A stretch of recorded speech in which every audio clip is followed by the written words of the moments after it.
let's work on catching counters, specifically countering the jab. And we're going to do it with 2 shots, not just 1. So notice here, if we enter and we catch the jab, there's a bunch of ways to counter the jab, but fight off the jab and work on the jab. So if you catch this jab and you see like I'm on the back foot right now, it's going to be hard for you to get that right hand right away. Now, if I shoot the jab and I step forward, and you can shoot the right hand over the top. So boom, that's fine. But if I shoot one of these, you're too far away. So what you'll have to do is if I come here, shoot the jab first, then shoot the right hand because my head's in right hand position. That's wild. I'm trolling. Cut the camera. That's crazy work. I'm sorry. Straight on the magnet. I didn't even see where it was. It's on my chest. It seemed like it was on my chin. That's crazy work. But all right. Back to it. First? This for now. I'm sure it won't be the last. So now, catch. My head's in right-handed position. There it is. Because we're working on catches right now, what's the shot that you have to worry about most from me being on my back foot? Catching? Either that lead hook or yeah, so now you kind of take care of both. Well, so, shell up, arm bar. There it is. And then now, if you see me change position, that's there for you. If this comes first, you're still worried about those. You're fine off of that, right? Now, the other one that we need to work on is the 2-1. So now, let's say that you shoot here. Now my head moves. So, boom, boom. Yes. So, forward, you're on the front foot, then shoot that. Don't go backwards, because you got to come forward. There it is. That's what I want. 2-1. All right, again. Off of that, think even though Crawford and Spence were both in southpaw, it's very similar to being in orthodox. So you remember when Spence stabbed to the body and Crawford came up with a 2-1? That 1 is a cross. It has power on it. Yeah, so you got to turn on that right hand. So right hand first. Stay there. You see how you're in the front foot now? Now turn that left hand all the way over. But come forward. You can't go backwards because if you notice, you're too far away. I'm here. So now turn as you come forward. Step forward. Again, take your time with it. Take your little step to the right as well because we're walking through this right now. So, there, right hand comes. Step forward with the left hand. There it is. Step back again so we can reset this. There it is. There it is. You see how now you're turning, you're rotating all the way your weight. So the right hand gets you to the front foot, right? It also gets me kind of getting off the line. Left hand from how long your arms are. The left hook is not going to work because my head is not over there, but you can still get as much power out of that shot as you can depending on where I go. So now you turn that left hand all the way through. There it is. So now you see how you went to your back foot? That's what we want. So 2 ways. Catch, left, right first. Left, big right hand. That's 1, right? Other way is 2-1 first. Big, there it is. That's all we're gonna play around with. We're eliminating all the extra movement right now. We'll add the movement later. I want the technique right first, right? So 1-2. Reset, finish first. Now 2-1. Realistically, you'll see 2 here, 1 here. There it is. Left here, right there. Understand you're pinning my head and you're manipulating my head by either keeping it to one side or moving it to one side. So if we catch here, jab there, right hand goes there. See how that works? For this one, right hand goes there. Nope, we're going 2-1 now. We're switching each time. Nope, here. Step forward off of it though. There it is. This one, we're going jab here. Yep, take your time. Jab here, right hand there. See how you're too far? You don't. I'm your first chance at the opponent. I can't do the work for you by putting the mitt here. I need you to actually be in position where you would hit my head. So that way you have to really worry about what might come back.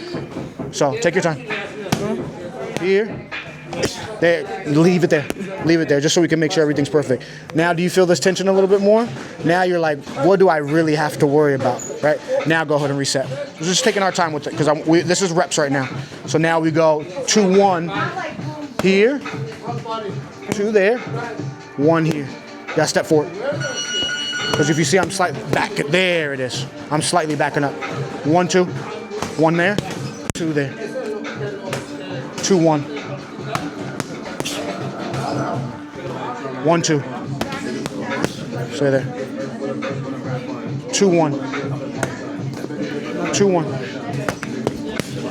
Stay in range. Just so we finish the shots. Good. Now get out and reset.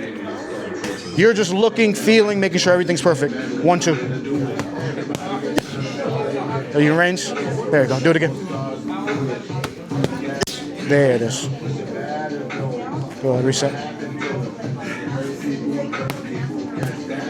It's me. It's me. Yep. Take your time. That one first. You should be loaded. There it is. Better. There it is. You're ending up on that right heel.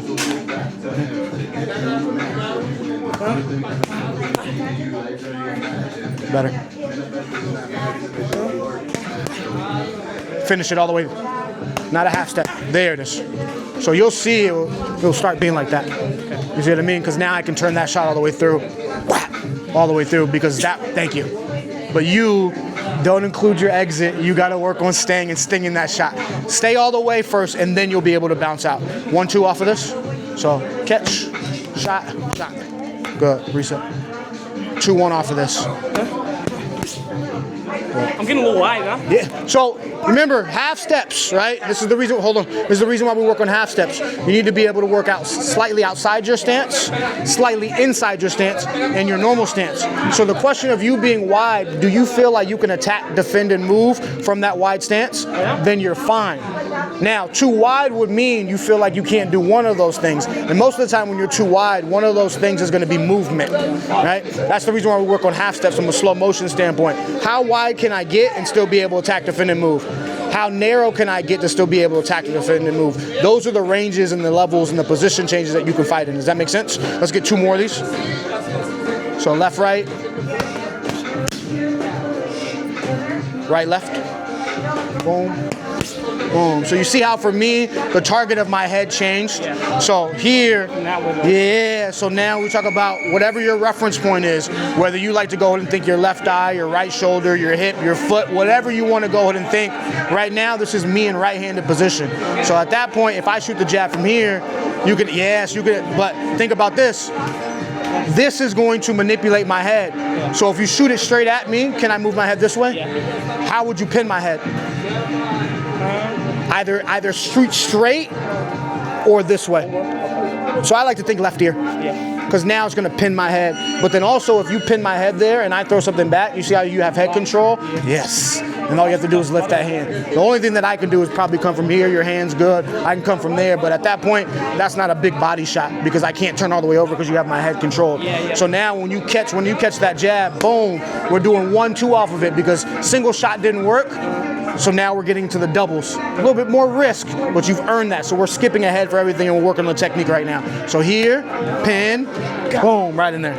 See how that works? But then now off of that, you're worried about the next shots that might come at me, boom, boom. You're worried about my position counters depending on where I'm at and where you're at. Now the other one here is as you shoot that jab, you went with the right hand first. That manipulated my head as well. Now I'm in left-handed position, turn that thing all the way over, boom, right in there. Make sense? I'm not in left hook position where you can go in and make it shorter, but from a long arm standpoint and you being athletic, boom, that's kind of what happens, even as I back up. Does that make sense as far as for what we're doing? You already did punch conditioning today, so that's fine. I want gloves off. I want this punch technique in front of the mirror. Remember, you're using the seam. If you want a right hand, it's going to be a big right hand. You have to make sure that your head is on the right side of the seam and it ends on the left side of the seam. If you want a big left hand, you have to make sure that the right hand gets you to the left side of the seam and the left hand has you finish on the right side of the seam because you're back in right-handed position. Does that make sense? For you as well, do it sideways. Do it sideways.